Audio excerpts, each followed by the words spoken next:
She did it with a smile, coffee mug in her palm like she was offering peace when it was changing the rules. I invited my best friend. He's in town for 2 days. You're not against it, right? She didn't even pause for my answer. Our 2-year anniversary dinner had been on the calendar for a month. I had the reservation. I'd picked the place. Prime steakhouse on the edge of Houston's industrial district, the kind of spot where oil executives close deals and mechanics like me celebrate the big wins. I planned to keep it simple. Ribeye, a bottle of something decent, that grown-up quiet where you look at someone and know you built something worth keeping. She replaced it with a guest list. You already told him the time? I asked, stirring eggs that didn't need stirring. Madison tucked hair behind her ear, that gesture she used when she was about to bulldoze through resistance. Don't be rigid, Austin. You two need to connect. You'll get along. He's your friend, not ours. He's important to me. Don't be like this. I set the spoon down. You're telling me our date is now a trio? She sipped her coffee as if she'd read an article on how to look reasonable while steamrolling. He's only here 48 hours. You can be flexible for once.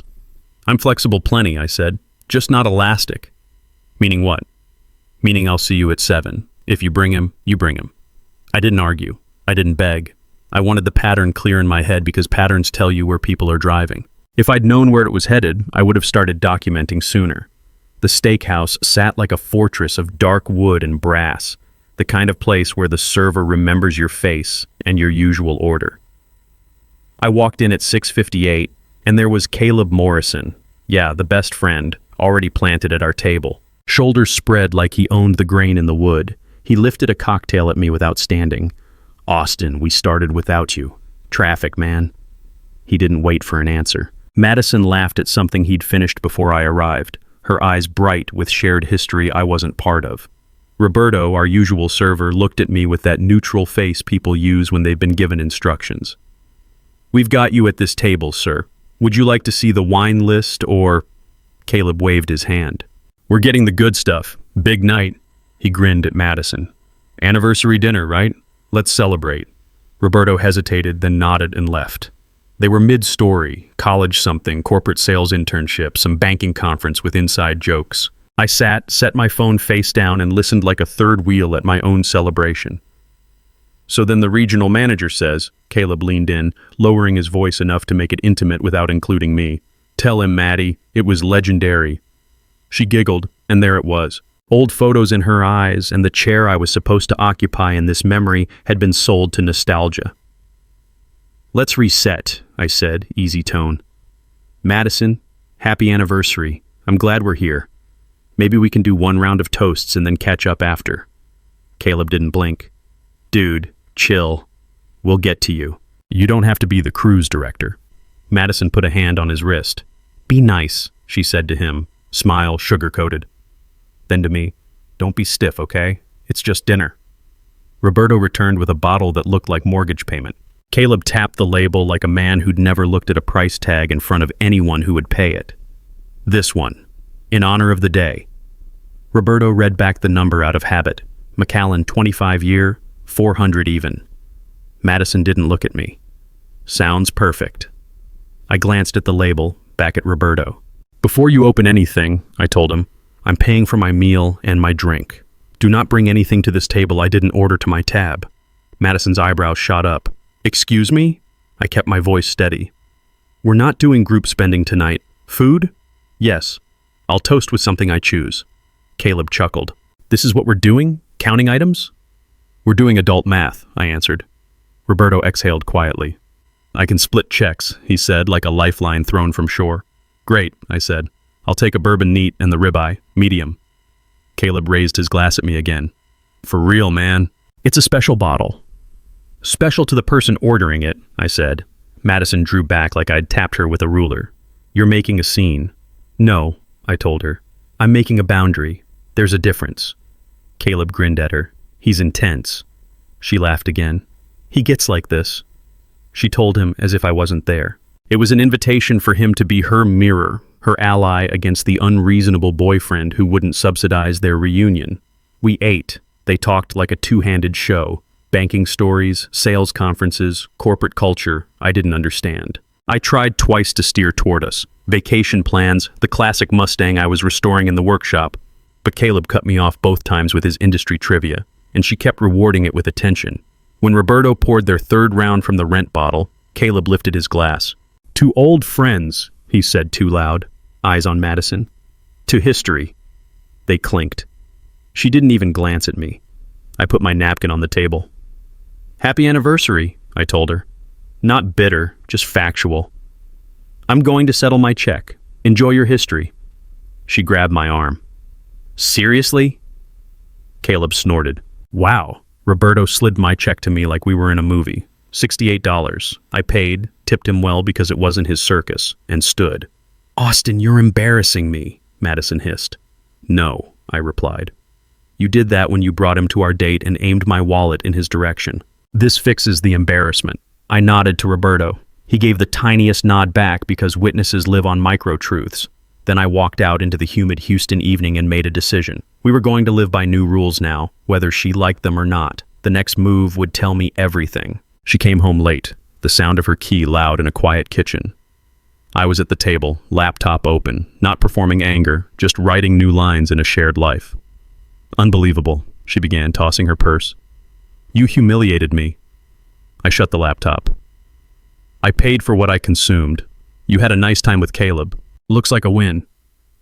"That was a gift for us." "No, it was a performance for him, sponsored by me," I corrected. "That tap is closed. New rule. No more using my card for group fun unless I'm the one swiping. You want to host? You host." She scoffed. "You're controlling and jealous." "Neither. I'm careful with respect." We can get back on track, but not if the text thread in your head continues to read, "Austin pays, Caleb entertains." She folded her arms. "You need to be friends with him. You're making it weird." "Not my job to apply for positions in your social life. Here's what I'll do instead. Separate accounts for discretionary spending. Separate calendars for social events. Put your plans on your side. I'll show up where I'm invited as a partner." "You're punishing me." "I'm setting governance. You tripped a wire. You'll be fine." She stared, then softened like a switch flipped. "Okay," she said quieter. "Maybe I pushed. I'll make it up to you." "How?" "Dinner tomorrow. Just us. Your treat. No surprises." That was the first soft turn. I noted it, notched it, and kept the distance. The next evening, she did what she promised. Small spot, just us. She apologized in a neat sentence. I accepted the sentence, not the revisionist history. We talked about my restoration business that had started gaining traction. Classic cars, weekend shows, the kind of work guys my age respect because it takes skill and patience. She even asked questions. "What's so special about these old engines?" "They were built before planned obsolescence," I said. "They lasted." She smiled. "You're being poetic." "I'm being literal," I said, which made her laugh. We drove home, and for a second my shoulders stopped being armor. 2 nights later, I came back from picking up parts and my workshop looked reorganized. Too organized. Gaps where there were no gaps. My professional Snap-on toolset, the one that cost me $3,500 and 3 years of payments, had sections missing. Torque wrenches, specialty sockets, diagnostic equipment. 14, maybe 15 pieces gone. The workshop smelled like cleaner and wrong. "Madison?" I called, staying calm on purpose. She walked in from the kitchen with that helpful expression people use when they want credit for rearranging. "I helped you tidy. You always talk about organizing your tools. I figured I'd get you started." "What did you move?" "I put some away." "Don't be dramatic." "Which ones?" She rolled her eyes at the question. "They're fine." I pulled out the inventory sheet I keep for insurance. Serial numbers, purchase dates, values. The holes lined up perfectly with what was missing. "That storage area isn't for tools," I told her. "It's for parts waiting for restoration. What did you do?" She smiled. "You're welcome." Like I should praise the initiative. My phone buzzed on the workbench. Unknown number attached to a text bubble with Caleb's corporate tone wearing his name. "Hey man, Madison asked me to help move some of your tools to keep them safe during her spring cleaning. A couple pieces got dinged in transport. Accident. We figured you wouldn't mind since you have backups for most of this stuff. Everything's secure in the storage unit at her complex, all good." I looked up at her. "You gave my tools to Caleb." Her eyes flashed annoyance disguised as calm. "I asked him to help lift. Don't twist it." "And he damaged them," I said, holding up the phone. "These tools are worth $3,500, and they're how I make my living." "Prove it," she said. And there was the real script. You never even use half of them. What does it matter if they're in storage? I opened my business insurance file on the laptop and pointed to the coverage sheet with serial numbers and purchase receipts. Then I pulled up photos from last month's restoration project, me using specific tools, timestamps showing the work progression, photos of the Mustang engine teardown where each tool had its purpose, its place. I didn't narrate, I didn't defend. I just stacked facts. She didn't look. You're blowing this up. You humiliated me at dinner and now you're playing cop in your own workshop. Don't make me the bad guy because you want to fight. Where are my tools? In the storage room, she said. Complex has lockers. Which unit? Her lips twitched. Building C, corner unit. I walked to the apartment management office, asked for the storage log, and got a polite shake of the head. No access without the unit holder's signature. Company policy, they said. Insurance liability. So I went back, took pictures of the empty tool slots, of the text from Caleb, of Madison standing in the doorway telling me she'd move my equipment for my own good. I opened my phone's voice memo, hit record, and read the time, date, and facts. Everything documented with timestamps. Then I called non-emergency. I didn't dramatize it, I documented. Officer Martinez showed up 20 minutes later, took in the organized workshop, the tool chest with gaps, the inventory sheet where serial numbers lived in neat rows. You two in a dispute? He asked. We're in a disagreement about ownership, I said. I have documentation. Property was moved without my consent. I'd like a report. Madison crossed her arms. We share a home. He's being petty about organization. Martinez looked at her with tired eyes. Ma'am, did you move items he purchased for his business? She shrugged. I organized. I helped. He nodded like he'd heard that line all week. Sir, I'll write the report. I can't make anyone hand anything over, but you'll have a case number. Take pictures of everything. Email yourself copies. If there's a storage unit on the property, management can verify who signed for access. After he left, I created a folder with timestamps and uploaded everything to the cloud. Photos, text messages, voice memos, insurance documentation, everything organized like the tools that used to fill those empty slots. Then I went to my desk, pulled out the spare keys I hadn't given Madison, and drove to my buddy Brock's garage workshop. You're early, he said, opening the bay door. Brock Hayes is my business partner sometimes, co-owner of the most reliable hydraulic lift in the county. Got a situation, I said, carrying in the tools that remained. I'm staging here for a bit. He whistled at the inventory list I handed him. She moved what? Control test, I said. I failed the test by not funding her reunion dinner. Now she's testing if I'll chase. You going to? He asked. I shook my head. No, I'm going to move the game to paperwork. Back at the apartment, I changed the streaming account password, pulled my card from the shared grocery app, and sent Madison a text that read, like a terms of service update. We're implementing split expenses effective immediately with a simple rule. What you move, you return. What you break, you replace. What you deny, I document. She replied with a string of messages about me being cold, about me not trusting her, about me needing help. I didn't debate. I scheduled time at the storage facility down the street and rented my own unit. I moved what remained of my tools, the lift equipment, the parts inventory Brock was holding. I left the workshop looking staged because staged rooms expose what's missing. 36 hours later, she came in warm. I overstepped, she said, light voice, a casserole dish in her hands like a sitcom apology. I shouldn't have touched your work stuff. Caleb didn't mean to damage anything. We just wanted to help. She set the dish down, slid closer, touched my shoulder. Let me fix this. I'll call and get everything back. Please stop with the police report and insurance claims. It's too much. I raised an eyebrow. You'll call and bring them back today? Tomorrow at the latest. I'll go with you, I said. She flinched a half inch. You don't trust me.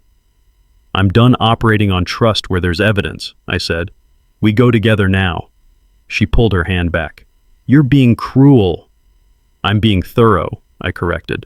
She left the dish, grabbed her phone, and walked to the bedroom to make the call. I paced to the balcony and listened to the way silence has temperature.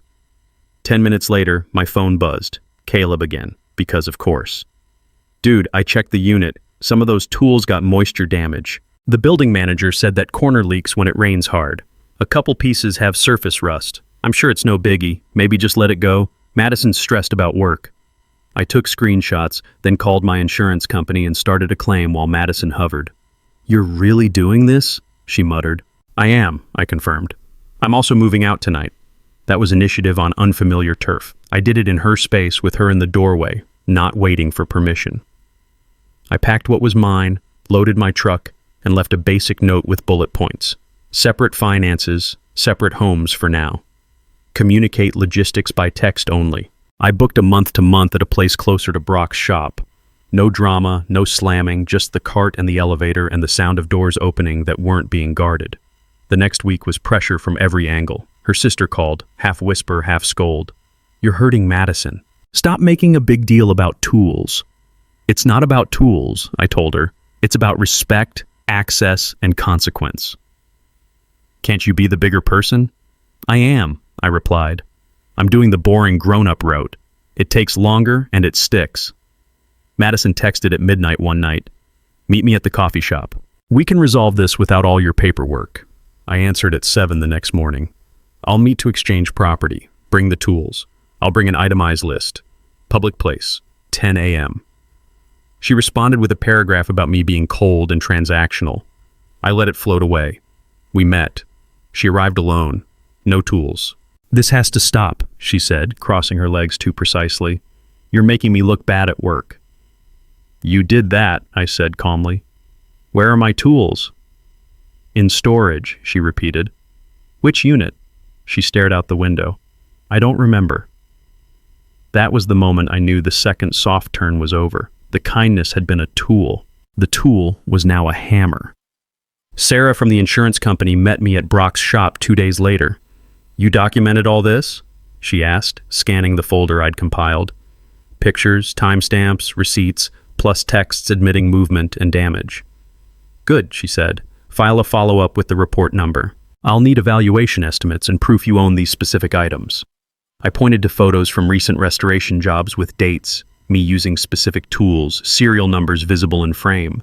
The Mustang project where every socket had its moment, every wrench told a story. That enough? She nodded. It will be. We'll also need any communications that indicate access without consent. I forwarded Caleb's text messages. Sarah whistled. That's candid. His gift, I said. Madison's next play was public shame. A mutual acquaintance, one of her coworkers from the bank, sent me a message. People are talking. This is bad for her career. Maybe you could stop being vindictive. I answered with one line. I'm correcting a theft. No explanation needed. By the following week, I had the claim filed, the police report amended, and a date on the calendar for small claims court. I sent Madison a simple notice with the amount, $6,200 to cover replacement, damage, and costs. She replied with 8 texts in a row. The summary was the same old song. I was cruel. I was making it worse. I was driven by ego. I was trying to control her life. I didn't sing along. I boxed up the last of my things and delivered her keys to the leasing office with a form removing me from the lease. I didn't leave a note. Notes are for people who need the last word. I wanted the last action. The hearing day came. I wore a clean shirt, brought my folder, didn't bring a cheering section. Madison came with her mother, with Caleb in the hallway pretending to be casual. The room was beige and indifferent, the way truth prefers it. When it was my turn, I didn't tell a story. I showed the inventory, the photos from before and after, the business documentation, the texts from Caleb admitting movement and damage. I handed over the police report number. I kept it short. The hearing officer looked at Madison. Did you move these items? She stared ahead. I helped organize. Did you have permission? She swallowed. He's my partner. We live together. The officer tapped his pen gently. That's not permission. Her mother jumped in from the back. He's trying to ruin her life over tools. The officer raised a hand without looking. Ma'am, you're not a party to this proceeding. Madison tried to pivot. I stored some safely because he wasn't using them regularly. I thought he'd appreciate the help. Do you have documentation of this storage arrangement? The officer asked. Silence. Caleb shifted against the wall like he wanted to be anywhere else. The officer flipped through my folder again. There's admission of movement, admission of damage, documentation of ownership and value. The defendant claims helpful intent but provides no evidence of permission or agreement. He looked up at Madison.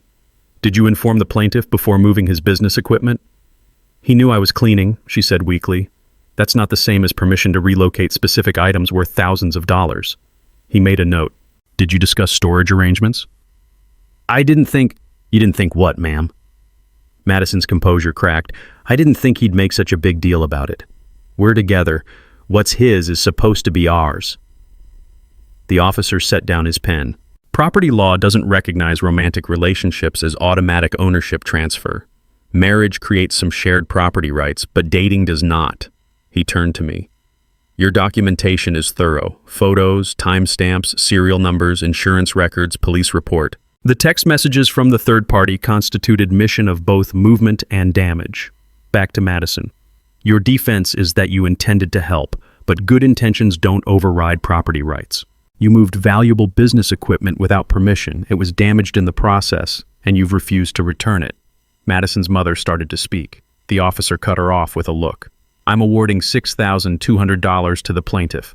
This covers documented tool replacement costs, storage fees, business disruption, and filing costs. Payment schedule will be monthly installments over 24 months, $258 per month. It was over in 15 minutes. No theatrics, no slow claps, just a decision and paperwork. In the hall, Madison's mother moved toward me. Are you happy with yourself? I'm fine, I said. I'm simply done subsidizing disrespect. Caleb tried a handshake that never found a hand. Hey man, if I'd known how serious you were about this stuff. You didn't know, I cut him off. You read the price tags and tried to charge them to me. I leaned in just enough for it to land, not so much that it became a scene. Play stupid games, I told him, voice level. Get stupid prizes. Madison stood with her arms folded, eyes hard. You'll regret making this public. No, I answered. You made it public when you brought an audience to our anniversary dinner. This is just the bill. Her banking job didn't survive the scrutiny. A week after the decision, I got a message from that same coworker. Administrative leave pending investigation, then terminated. Professional reputation matters when you handle other people's money. Questions about judgment, about respecting boundaries, about understanding property rights. The payment started 2 months later. $258 on the dot, first of the month, sometimes late by a day, always with the memo field blank. I had them auto-filed, auto-logged. I didn't respond. I didn't gloat. I stacked the transfers next to photos of the replacement tools I was slowly acquiring. Madison tried reaching out once more, 3 months after the hearing. A long email about how I'd destroyed her life over a misunderstanding, how she'd lost her career because I couldn't forgive a mistake, how she was working retail now and struggling to make payments. I read it once, filed it with the other documentation, and deleted it. Not because I was heartless, but because I was done being the solution to problems she created. She'd had multiple chances to return the tools, to make it right, to acknowledge what she'd done. Instead, she doubled down, made excuses, played victim. The consequences weren't my fault. They were the natural result of her choices. Brock and I talked about it one evening while we worked on a '69 Camaro. You feel bad about her losing the job? He asked. I feel bad that she put herself in a position where losing it was possible, I said. But no, I don't feel responsible for it. He nodded, understanding the distinction. Some people think relationships are a free pass to do whatever they want. Cost her more than she bargained for, I said. Always does, Brock replied. Question is whether they learn from it. I tightened the last bolt on the brake caliper. Not my problem to solve anymore. The workshop was quiet except for the sound of tools being used properly, with purpose, by someone who understood their value. Some nights I'd get a message from a guy who'd heard the story secondhand, asking how I'd had the nerve to take someone to court over tools. The question always revealed more about them than about me.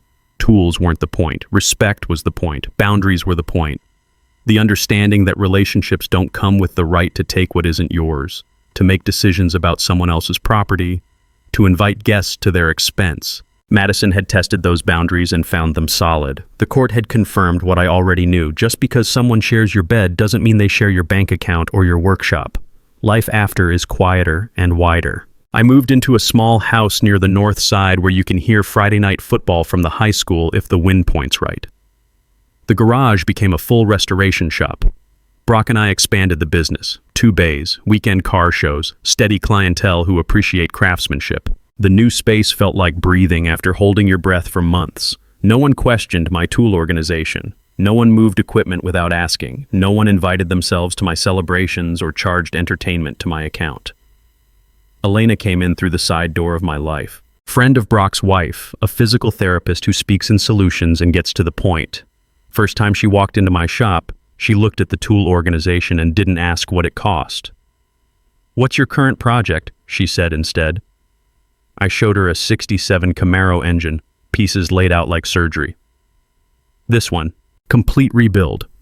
She examined the workspace, not to be impressed, but to understand. When I explained the timing chain replacement, she asked about the precision requirements, the torque specifications, the sequence of assembly, why certain tools were essential for certain jobs. Nobody had asked about tolerances in a long time. "It's like physical therapy," she said, watching me adjust a valve. "You can't force things back into place. You have to understand why they're out of alignment first." That was Elena. Everything connected to something else, patterns within patterns. Some evenings we drive out for barbecue and don't talk much, which is the high watermark of knowing someone. Other nights she helps me catalog parts while old rock plays from the shop speakers. She doesn't try to organize my tools or suggest improvements to my system. She understands that some things work precisely because they're left alone. 3 months after we started dating, I told her about Madison, the whole story, beginning to end. Elena listened without interrupting, asked clarifying questions about the timeline, nodded when I explained the court process. "She thought dating you came with access to your assets," Elena said when I finished. "Something like that. And when you set a boundary, she tested it. Then broke it," I said. "Then made me the villain for enforcing it." Elena was quiet for a minute. "In my work, I see a lot of people who think pain means they're being hurt by someone else. They can't accept that sometimes pain is just the consequence of their own choices. Madison still thinks I destroyed her life." "You didn't destroy it," Elena said. "You just stopped subsidizing it. That was the difference between someone who understood accountability and someone who didn't." Elena had never asked me to pay for her friend's entertainment or moved my equipment without permission because the thought wouldn't occur to her. Respect wasn't something she had to learn or remember. It was how she operated. As for Madison, every now and then somebody mentions seeing her working retail at a strip mall store that promises quick cash and delivers fluorescent regret. She clocks in, clocks out, counts what's left. I'm told her social circle contracted. Caleb's name appears less in her social media. She maintains online appearances, posts about resilience and fresh starts, which is her right. The payments continue. $258 first of the month, electronic transfer, memo field blank. I still get them auto-filed, auto-logged. I don't respond. I don't acknowledge. I stack the money in 2 accounts. Half goes into a college fund for my nephew who wants to study automotive engineering. Half goes toward replacement tools and shop improvements. I learned patience from the claims process. Systematic improvement beats emotional reaction every time. Last month, I replaced the final damaged tool, a torque wrench that had developed accuracy problems from moisture damage. The replacement was better than the original digital readout instead of mechanical, more precise calibration. I took a photo of it in its proper place and filed it with the insurance documentation. Not as evidence anymore, just as completion. People ask me if I miss her. I miss the hope I had before I watched her trade our anniversary for a performance and my workshop for a power play. But missing isn't the same as wanting back. I want respect. I have it now because I put it where I live. In rules, not in wishes. Sometimes a guy at the car show approaches me. He's got a story that smells like mine. Someone in his life brought an uninvited guest to a special occasion, then handed him the bill, or moved his collection without asking, or treated his boundaries like suggestions. He wants to know what to do. I don't give speeches. I tell him what I did. Pay for what's yours, document everything, move the game where feelings can't rewrite facts, set clear consequences and follow through. Don't negotiate with people who think your property is their privilege. And when it's time to close the tab, close it. Don't stand there hoping the other party will suddenly develop respect for boundaries they've already crossed. When he asks what it felt like in that courthouse hallway, with Madison's mother glaring at me like I'd burned down something precious, I tell him the only line that mattered, the line I used and meant. You played a stupid game. You won a stupid prize. Then I went home, fired up the Camaro engine, rebuilt with properly calibrated tools, assembled with appropriate torque specifications, tested with equipment that belonged to me and no one else, and got back to building a life that doesn't require an audience to count. The engine ran perfect on the first try. Smooth idle, clean acceleration, no hesitation. That's what happens when you use the right tools in the right sequence, with respect for the process. Some things in life work the same way. Respect the process, use proper tools, Don't let anyone else move your equipment. And when someone tries to charge their entertainment to your account, you split the check and walk away. Simple as that.